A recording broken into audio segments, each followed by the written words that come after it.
La reine Elisabeth a vécu jusqu'à 96 ans, tout en restant aussi active et saine d'esprit que possible. La plupart de ses pairs n'ont pas la même forme physique que Sa Majesté. La génétique a probablement joué un rôle. La mère d'Elisabeth a vécu 101 ans quand même.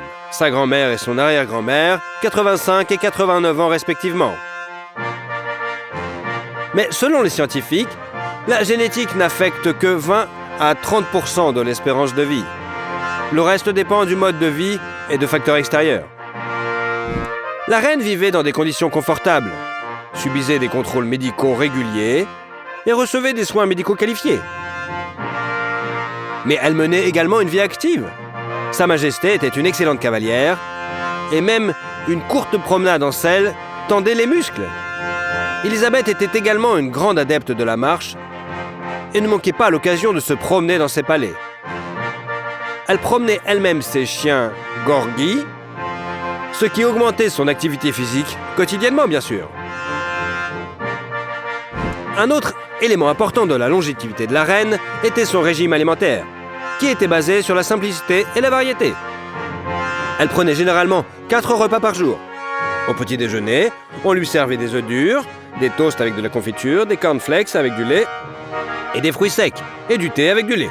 Pour le déjeuner, les cuisiniers préparaient du poisson ou du poulet grillé, un accompagnement de légumes et des salades.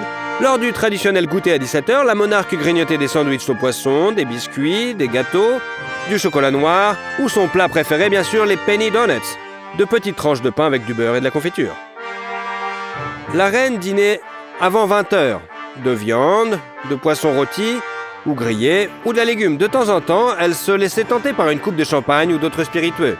Elle préférait le gin, les martinis et le dubonnet, bien sûr, un apéritif français à base de vin fortifié aromatisé à l'écorce et à diverses herbes. Elisabeth s'en tient à la norme de 2 verres par jour au maximum.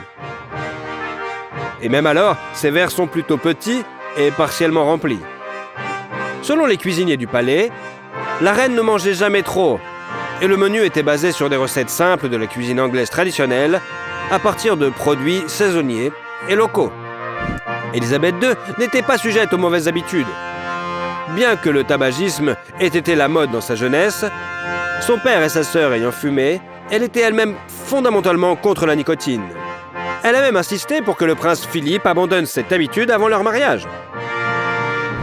La reine avait un emploi du temps chargé au travail, mais elle respectait toujours un régime de sommeil. Elle se couchait vers minuit et se réveillait à 7h30, quel que soit le jour de la semaine. Il est certain que le corps d'Elisabeth se soit affaibli avec l'âge. Son esprit est resté aussi agile qu'il était dans sa jeunesse. Tous ceux qui l'ont côtoyé l'ont remarqué. La reine se tenait quotidiennement au courant des nouvelles du monde, répondait à sa propre correspondance et rencontrait chaque semaine les fonctionnaires, selon les besoins. La monarque avait une distraction intéressante, ajoutait une charge intellectuelle à sa vie. Elle aimait surprendre les premiers ministres qui venaient la voir avec un aspect non évident de l'actualité gouvernementale. Prendre un ministre au dépourvu n'était pas une tâche facile et nécessitait un certain nombre d'efforts. Elisabeth était aussi régulièrement au courant des nouveautés littéraires et planifiait elle-même les réceptions officielles, leurs thèmes et leurs scénarios. Lors des interviews, elle a souligné qu'elle avait le soutien de son mari dans toutes ses entreprises, de sorte qu'un mariage heureux peut également être considéré comme un gage de longévité. Avoir un partenaire fiable réduit l'anxiété et permet d'envisager l'avenir avec un regard positif. Et les scientifiques ont établi depuis longtemps que les personnes ayant une attitude positive face à la vie vivent plus longtemps que les pessimistes. Sa Majesté est un exemple qui montre que la vieillesse n'est pas un obstacle à une vie pleine et saine.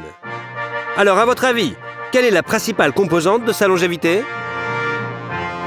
Et surtout, si vous aimez la vidéo, mettez un like. Et comme ça, vous suivrez toutes nos autres vidéos. Allez, à bientôt !